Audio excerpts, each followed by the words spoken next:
Chief justice supreme court of Pakistan یہ دعویٰ کریں کہ ہم صاف اور شفاف الیکشن کرائیں گے, کدو الیکشن کرائیں گے, انہیں پتہ ہی نہیں کہ ہو کیا رہا ہے. السلام علیکم, میں ہوں نور العارفین صدیقی اور آپ دیکھ رہے ہیں آمنے سامنے کا عید شو.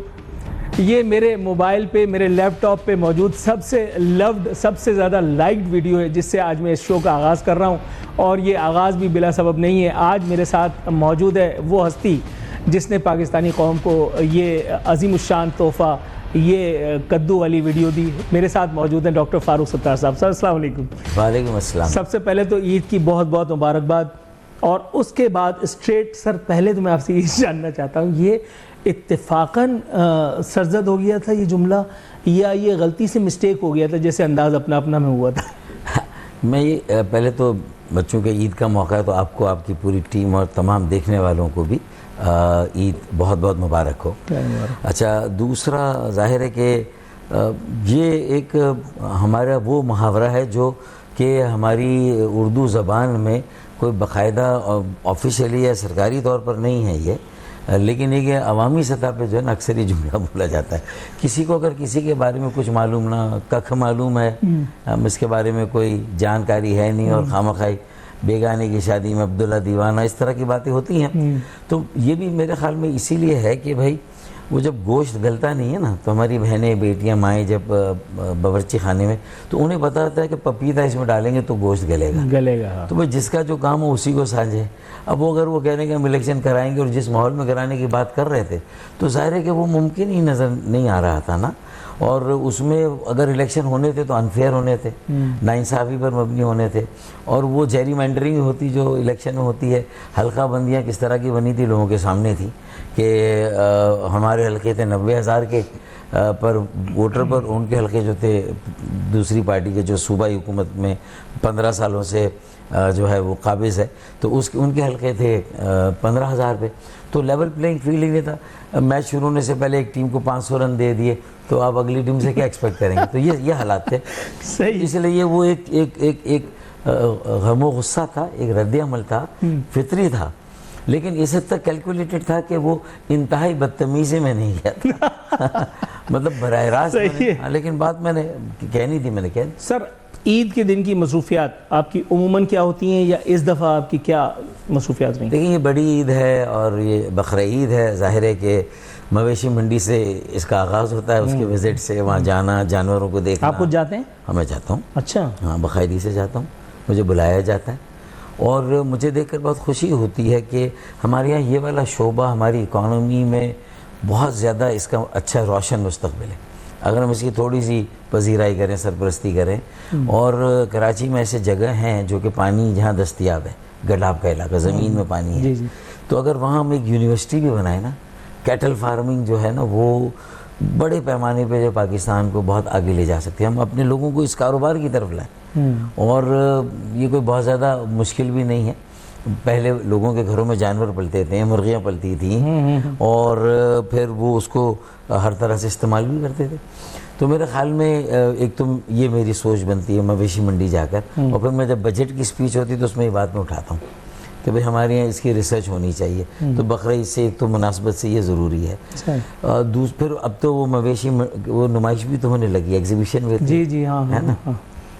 اچھا, بچپن کی اس حوالے سے کوئی یاد اگر آپ ہمارے ناظرین کے ساتھ شیئر کرنا چاہیں کہ بچپن کی اس عید الاضحیٰ میں اور آج جب آپ خود جو ہے وہ بچوں کی جھرمٹ میں گرے ہوئے اور مویشی منڈی جاتے ہیں. اچھا, اس کا جواب دینے سے پہلے ایک بات کہہ دوں کہ پھر عید پہ ہم جاتے ہیں پہلے روز, ظاہر ہے کہ اپنے شہداء کے یہاں, اور یہ عید ظاہر ہے کہ میں آپ کے پروگرام میں ضرور آیا, لیکن ایک سوگوار عید ہے ہمارے لیے نا. ابھی علی عدیل ہمارے ایک اچھے ساتھی, سینئر ساتھی, جو کہ لیاقت آباد کے سیکٹر ممبر تھے, ان کی شہادت ہوئی.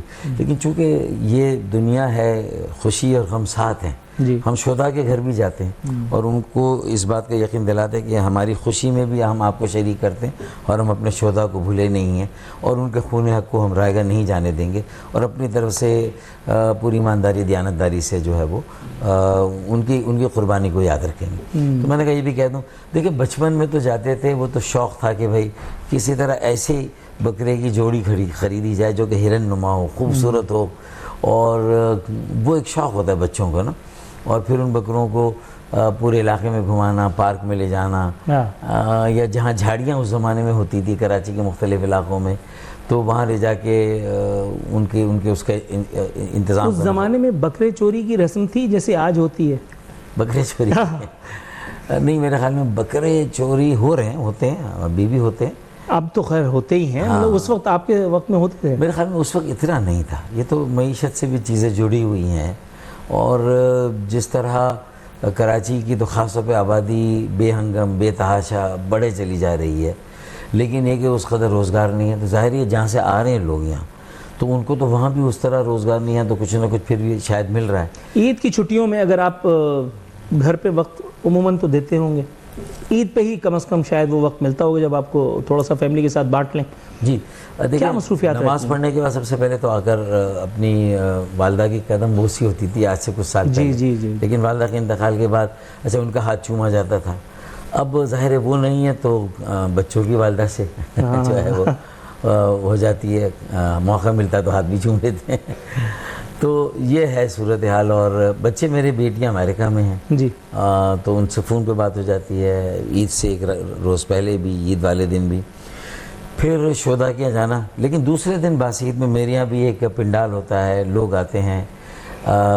میٹھی عید پر انہیں حلیم اور شیر خورما سرو کیا جاتا ہے، اور اس عید پر اگر کلیجی اویلیبل ہو یا گوشت کا بھی کوئی آئٹم ہو جس حد تک ہو سکتا ہے وہ اس سے میں کوشھریش کرتا ہوں. تھوڑا سا ٹائم نکال کر کے ٹانگ پہ ٹانگ رکھ کر کے، آج فاروق ستار ڈاکٹر فاروق ستار نہیں ہے، آج وہ گھریلو بندہ ہے، آج وہ پولیٹیکل آدمی نہیں ہے.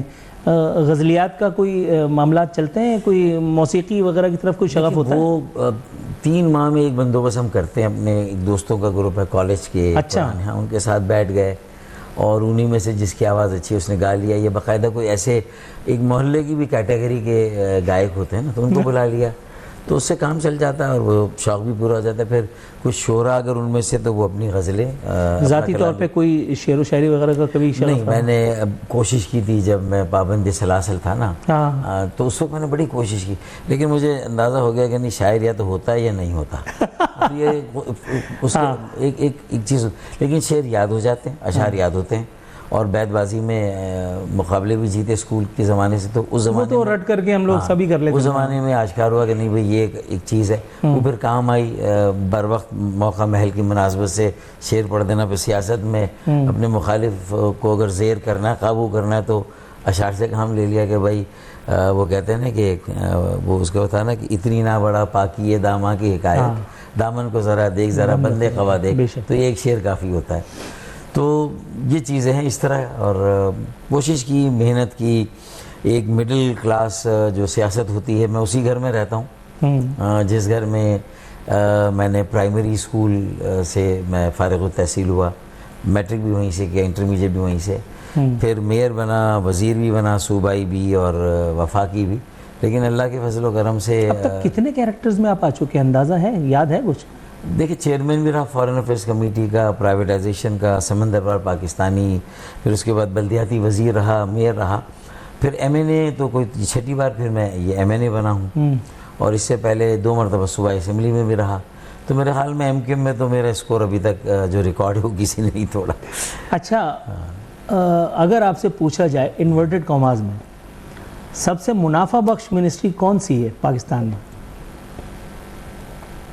دیکھیں، اس کا اندازہ مجھے تو شاید نہ ہو، لیکن جس طرح لوگ اس کے پیچھے بھاگتے ہیں لوگ جس طرح اس کے لیے تڑپتے ہیں، اور اس کا جو ہے وہ ان کا مقصد جو ہوتا ہے وہ اس کو حاصل کرنا، اس میں زیادہ ظاہر ہے وہ پورٹ اینڈ شپنگ کو بھی کہتے ہیں کہ ایک منسٹری ہے، پھر کمیونیکیشن کو بھی وہ ایک منسٹری سمجھتے ہیں کہ جس میں وہ منافع بخش ہو سکتی ہے، جن کی اگر اس منافع کا شوق ہو تو.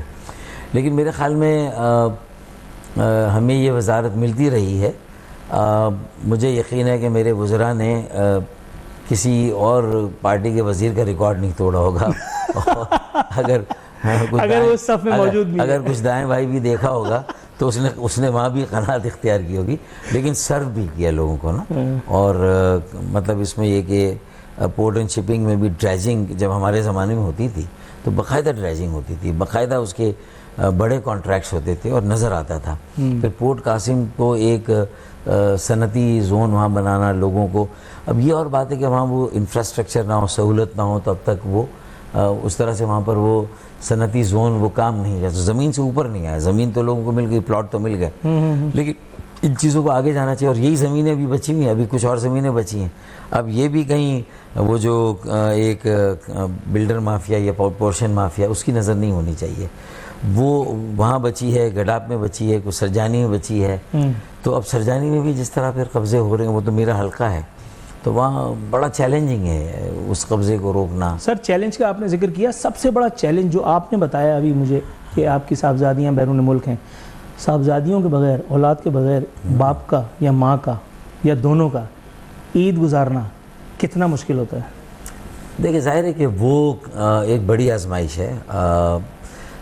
بچوں کی یاد بہت آتی ہے, اور بچوں کے ساتھ بہت کم موقع ملا تھا عید گزارنے کا نا, کیونکہ جب بچے بڑے ہو رہے تھے تو اس وقت ہمارا جیلوں میں آنا جانا کچھ زیادہ تھا. اس وقت کے حالات کچھ اس طرح کے مخدوش تھے, تو اس وجہ سے بھی بچوں سے وہ نہیں ہو سکا. پھر ظاہر ہے کہ ایسی صورتحال ہوئی کہ افشاں کو جو ہے ان بچوں کو ان کے ماموں کے پاس بھیجنا پڑا. یہاں ان کی پڑھائی ہو پا رہی تھی, آئے دن چھاپے اور یہ, تو ماموں نے پھر ان کو پالا, ان کی تعلیم کو آگے بڑھانا. اور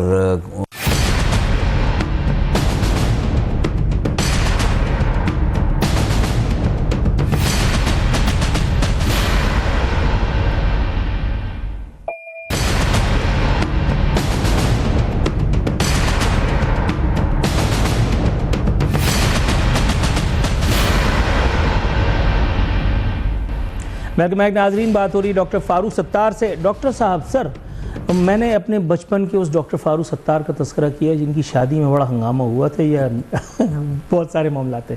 سر اس ڈاکٹر فاروق ستار اور اس ڈاکٹر فاروق ستار میں کوئی بہت زیادہ فرق نہیں ہے؟ آپ نے مینٹین کس طرح سے کیا ہے, اور کیا ڈائٹ پہ آپ کنٹرول کرتے ہیں یا مطلب جو ہے داب دو, اور اگر ایسا ہوتا تو پھر آپ کا میرے والا حشر کیوں نہیں ہے؟ اتنی ساری چیزیں ہوتی ہیں نا دل جلانے کی, تو اس میں کافی کیلوریز ویسے ہی کنزیوم ہو جاتی ہیں. ہاں. اچھا, دوسرا ظاہر ہے ہاں مجھے ڈائٹ پر کافی قناعت میں نے کیا ہے. کچھ تو مجھے شاید تھوڑا سا قبض کی ایک شکایت رہتی ہے نا, کانسٹیپیشن کی ٹینڈنسی, تو اس کے لیے پھر بیف اور یہ ساری چیزیں تو ویسے ہی میری غذا سے مائنس ہو گئی. پھر شاید میری والدہ نے جو بچپن سے جو فوڈ جس کے ساتھ ہمارا تعارف کرایا, اس میں دال اور چاول میری مرغوب غذا رہے. پھر بھنڈی, اور اس کے بعد بیگن کا بھرتا اور بیگن کا رائتا, لوکی کا بھرتا, لوکی کا رائتا, تو کریلے بھی, تو یہ ساری چیزیں بھی شامل ہوئی. پھر سی فوڈ آتا اس کے بعد, پھر کہیں بکرے کا قیمہ کھا لیا, بوٹیاں کھا لے لی. تو اس طرح ترتیب میں میری جو ہے پرائیورٹی ہے. ایکسرسائز تو نہیں کر پاتے ہوں گے آپ؟ ایکسرسائز نہیں, لیکن وہ جب چلنے کا موقع ملتا ہے نا تو میں چلتا ہوں بہت. اور گھر میں بھی میں کام کرتے ہوئے بھی واک ضرور کرتا ہوں, پون گھنٹہ آدھا گھنٹہ روزانہ تقریباً. اچھا, چھت پہ جا کے؟ ہاں, چھت پہ جا کے یا میرے آفس میں ہی, میری ٹیبل کے گرد میں کافی دیر. یہ میرے ہے کام کرنے, فون کر رہا ہوں, بات کر رہا ہوں, لیکن تھوڑا میں چلتا ضرور ہوں. اچھا, ایک سوال اور لائٹر نوٹ, کچھ سیریس سوال پوچھنا چاہتا ہوں. میں ایک زمانے پہلے میں نے ایک بات نوٹ کی تھی, اور میں اپنے دوستوں سے یہ کہتا تھا, میں نے کہا کہ اگر ڈاکٹر فاروق ستار کے ہاتھ باندھ دیے جائیں تو آپ بات نہیں کر سکتے, آپ انٹرویو نہیں دے سکتے. ایسا تو ہے, ایسا ہے نا. یہ عادت آپ کی مطلب اختیاری ہے یا اس پہ آپ کا کوئی کنٹرول نہیں ہے؟ دیکھیں, محاورتاً تو کئی معاملات میں میرے ہاتھ بندھے ہوئے, اب یہ جو تھوڑے بہت ویسے کھلے ہوئے, اب انہیں اپنا باندھے یار, اس کو رہنے دے. صحیح نہیں, اختیاری نہیں ہے, یہ قدرت یہ کہتے ہیں نا کہ باڈی لینگویج ہوتی ہے, تو شاید یہ باڈی لینگویج ہے, اور اس میں اختیار نہیں ہوتا, پتہ نہیں ہوتا. لگتا ہے کہ اس میں آپ کی بات میں زور آتا ہے, آپ کی باڈی آپ کی اس بات کی تائید کرتی ہے, اس کے پیچھے کھڑی ہوتی ہے. اور پھر اگر یہ باڈی لینگویج آپ کی بات اور زبان کا ساتھ دے تو لگتا ہے کہ دل سے بات نکلی ہے. تو میرے خیال میں قدرتی طور پر اس کی اپنی تاثیر ہوتی ہے, لیکن اس میں کہیں قصدن ایسا نہیں ہوتا. آپ کو غصہ آتا ہے؟ بہت کم آتا ہے. اعتدال ہے, انکساری ہے, عاجزی. اللہ تعالیٰ نے ان چیزوں میں خاندانی موروثی طور پر بھی شاید مجھے نوازا. پھر جس اسکول سے میں نے تربیت لی وہ پارسیوں کا اسکول تھا, تو اس نے بھی اپنا ایک اثر ڈالا. پھر دیکھیں, بالاتفاق ایم کیو ایم میں کتنے ہی شعبے ہوں جن کے کوئی نام ہو یا نہ ہو, پھر غلط ہو یا صحیح ہو, پروپیگنڈا, لیکن میں ان شعبوں میں زیادہ رہا جہاں مجھے براہ راست لوگوں کے ساتھ میرا رابطہ بہت زیادہ رہا. تو پھر اس میں میری وہ ایک عادت بھی بنتی چلی گئی، لوگوں میں رہنا، لوگوں ملنا جلنا اور ان کے مسائل سننا. پھر ظاہر ہے کہ اگر اللہ تعالیٰ آپ کو بولنے کا ایک ہنر دے تو اچھا بولنے والا بھی شاید وہی ہوتا ہے جو لوگوں کو پہلے سنے اور ان کی بات کو سمجھے. بالکل سنے اور سمجھے بغیر تو آپ بول بھی نہیں سکتے.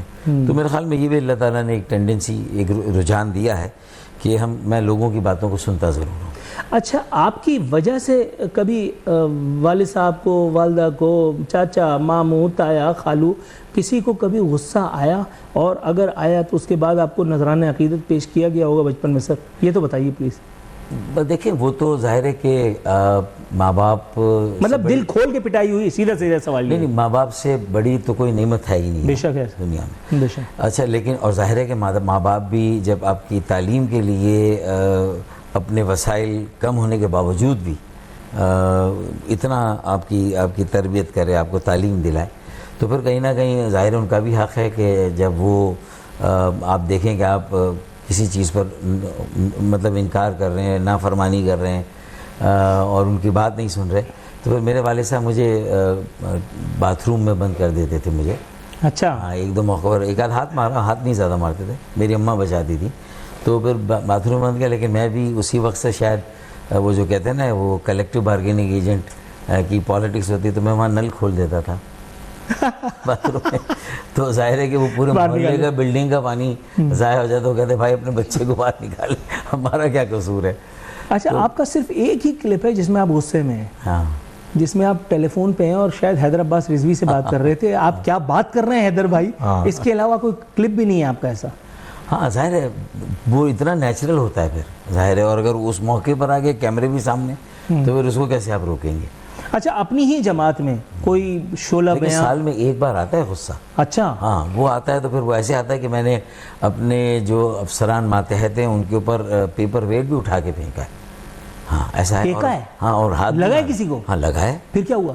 ظاہر ہے کہ وہ ان کو یہ سمجھ آ گئی کہ بھائی مجھے ہلکا نہ لیں وہ. نہیں تو کوئی ہسپتال گیا؟ نہیں، ایسا نہیں. ہاں، نشانہ میرا اچھا تھا، سر پہ نہیں مارا تھا. اللہ. لیکن دیکھیں نا، اب اگر جعلی لیزیں ہم دے رہے ہوں اور ایک جگہ جو کچی آبادی بنتی نہیں اس کو آپ کچی آبادی ڈکلیئر کر دیں، تو مطلب ہے کہ اس سے زیادہ پھر آپ کیا ظلم کریں گے لوگوں پر. اور کے ایم سی کے یا جو کراچی کے عوام کے وسائل ہیں ان کے اوپر اس طرح کھلی نقب زنی و ڈاکہ، تو وہ تو پھر برداشت نہیں ہوتا نا. تو ایسا وہ ہاتھ بھی مارا اور پیپر ویٹ بھی مارا. 2-3 موقعوں پر ایسا ہوا ہے. والدہ معظمہ جب حیات تھیں، کبھی آپ کے خاص طور پہ وہ جو آپ کا ایک ٹینور تھا جس میں آپ ہیڈ کر رہے تھے اپنے فریکشن کو، اور وہ آپ کے گھر کے باہر تانتا بجا رہتا تھا ہم سب میڈیا والوں کا، میں خود بھی اس دور میں آپ کے پاس انٹرویو لینے کے لیے حاضر ہوا تھا، اس ایک وقت میں یا کسی ایسے وقت میں جب چھاپے پڑ رہے تھے جیسا کہ آپ نے بتایا، تو والدہ کی طرف سے کبھی کوئی نصیحت کی گئی یا والدہ نے کہا کہ بیٹا بس اب ترک کر دو اس کو، باہر آ جاؤ، مطلب یہ تمہارا کام نہیں ہے، اس طرح سے کچھ ہوا؟ دیکھیں ایک وقت تو وہ تھا جب ای پی ایم ایس او میں شامل ہوا تھا کوٹا سسٹم کی وجہ سے، اور اس کا میں بھی شکار ہوا تھا. اور 1 نمبر سے پہلی مرتبہ میرا داخلہ میڈیکل کالج میں نہیں ہوا. میں نے 10 پرچے اس وقت ساتھ دیے. تو پھر کراچی میں نہیں ہوا، جام شروع لیاقت میڈیکل کالج 1 نمبر سے کراچی میں رہ گیا. تو وہ اتنے تھپیڑے کھائے تھے اس ناانصافی کے کہ اس میں یہ احساس تھا کہ بھئی کراچی میں یا سندھ کے شہروں میں رہنے والوں کے ساتھ جو یہ ناروا سلوک ہو رہا ہے، یہ امتیازی سلوک ہو رہا ہے، اس کے خلاف آواز اٹھانی چاہیے. تو اسی وقت دستیاب تھی، یہ اے پی ایم ایس او بن گئی تھی اور ایکشن کمیٹی سے آ کر ملتے تھے اے پی ایم ایس او کے بانی اس وقت. تو پھر یہ تھا کہ اس میں اور زیادہ یہ ہوا کہ بھئی یہ ساتھ دینا چاہیے. تو شروع میں تو پھر میرا میوچل مائگریشن ہو گیا، میں کراچی آ گیا.